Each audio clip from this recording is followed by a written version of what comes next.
Hey, what's going on, guys? It's Kenny. Welcome back to another Too Many Convos. Today's conversation just kind of dawned on me. Um, we ate all the taco salad, um, and I was just thinking about it because it's another work related conversation, specifically more around burnout. I think we've all been there. A lot of I would say it's self inflicted because you can set particular boundaries. But let's back up. So you start at a job, you work at a job, you're paid salary, you're paid hourly, and you kind of work your job. You work your 40 hours or whatever it is. We'll just stay in the realm of 40 hours salary type position.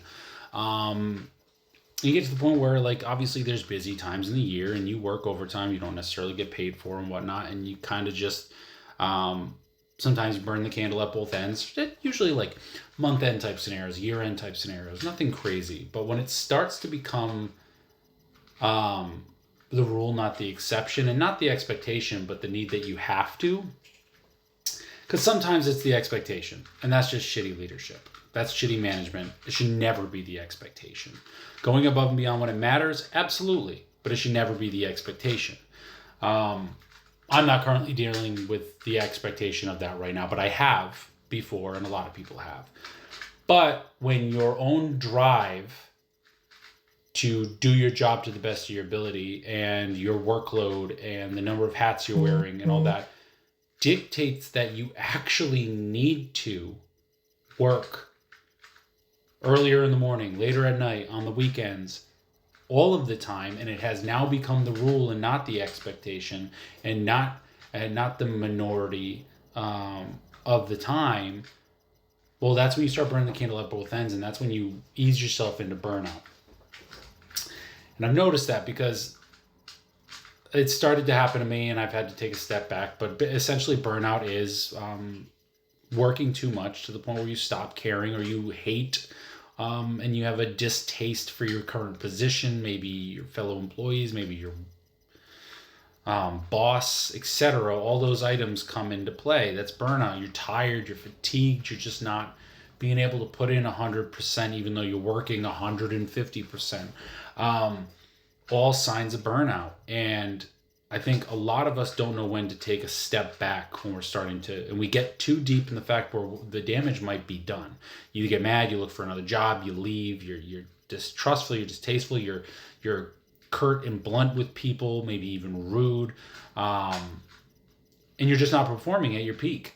And that's just going to ruin your career professionally, and it's going to ruin your mind and stuff personally. Now, I've been getting into the thing where I've been working extra hours. I've been working on the weekend. I've been working multiple extra hours and knocking stuff out because kind of had to. We're in a position where I kind of have to. And I started to notice getting to the point of kind of that burnout where I was caring less, or I was just getting frustrated.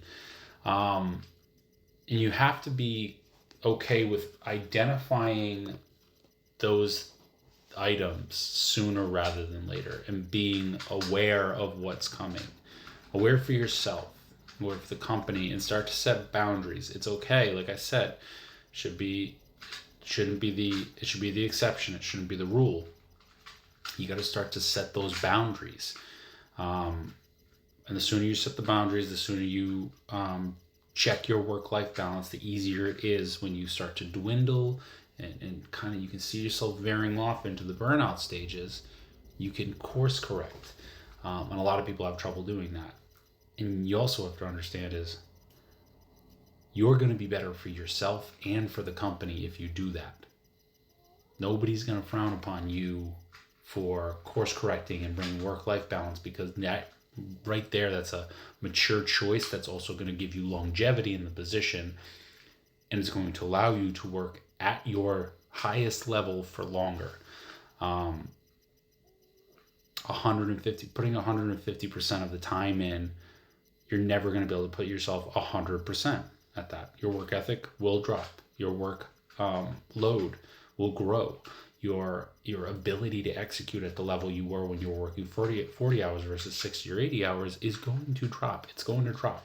It has to. Nothing's sustainable at that level. And if you can, then you're a superhero. But just be cognizant. Listen to your mind, listen to your heart, listen to your body.